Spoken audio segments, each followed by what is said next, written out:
infectious diseases, research, medicine, health. Welcome to Outbreak News Interviews. And now, broadcasting from the Outbreak News Skylar Studios in beautiful West Central Florida, here is your host, microbiologist and editor of OutbreakNewsToday.com, Robert Harriman. Well, today it was reported that the Pentagon mail facility received 2 pieces of mail on Monday that initially tested positive for ricin. Fortunately, the suspicious mail never entered the Pentagon itself.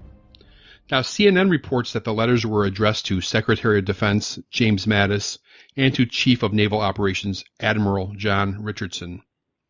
So, to answer some questions about ricin is senior scholar at the Johns Hopkins University Center for Health Security, Amesh Adalja, MD.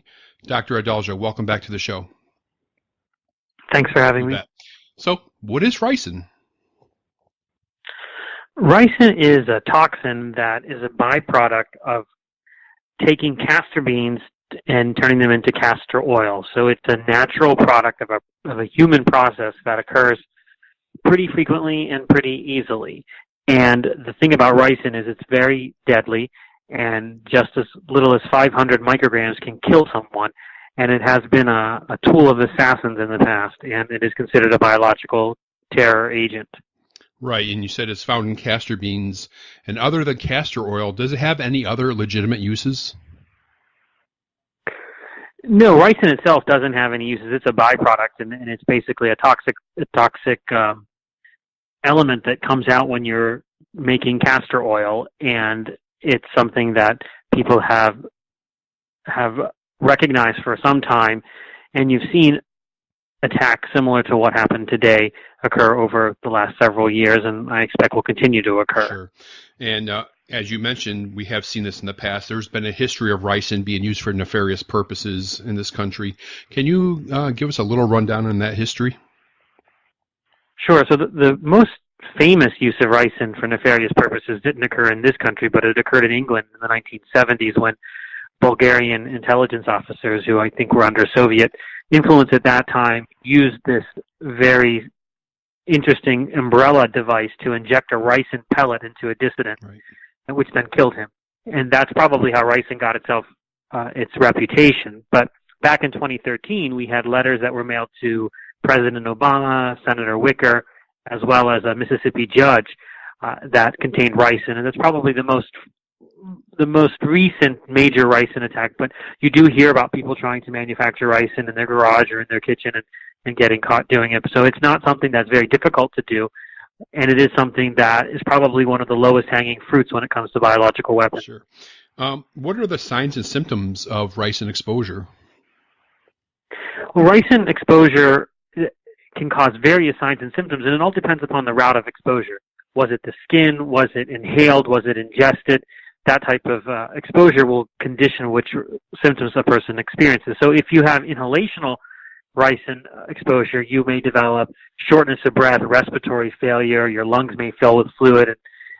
But if you ingest ricin, if you eat it, you may end up with nausea, vomiting, diarrhea, those types of symptoms, sometimes even seizures.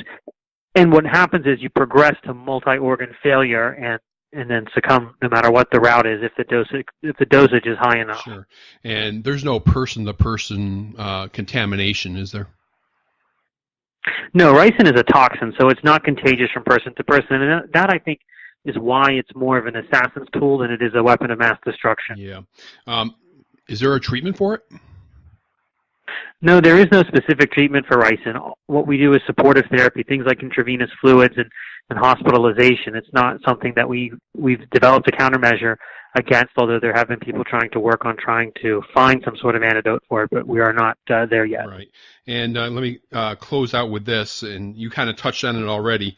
And on your Twitter account, you commented that it is a weapon of assassination and panic rather than mass destruction. Dr. Adalja, can you explain to the audience what you meant by that? What I meant is that ricin is something that doesn't spread from person to person. It's often made by unsophisticated actors who are really trying to go after a single person, like we've seen in the past and likely what we saw today. That doesn't disperse the way anthrax does. At least we haven't seen it disperse in the manner that anthrax does. So you can remember when those anthrax envelopes were opened, for example, in Senator Daschle's office, it contaminated the whole building. That doesn't necessarily happen with ricin in the same manner. And it is something that is not, it's not at that same level in my mind as some of the other threats that we face, like anthrax or smallpox or plague. But it does cause a lot of concern, and it is important to investigate this outbreak, this attack, figure out who was responsible for it and what their motives were, and prosecute the persons responsible if this is confirmed to be ricin. And it's important also to remember that this is almost 17 years to the day of the anthrax attacks in 2001.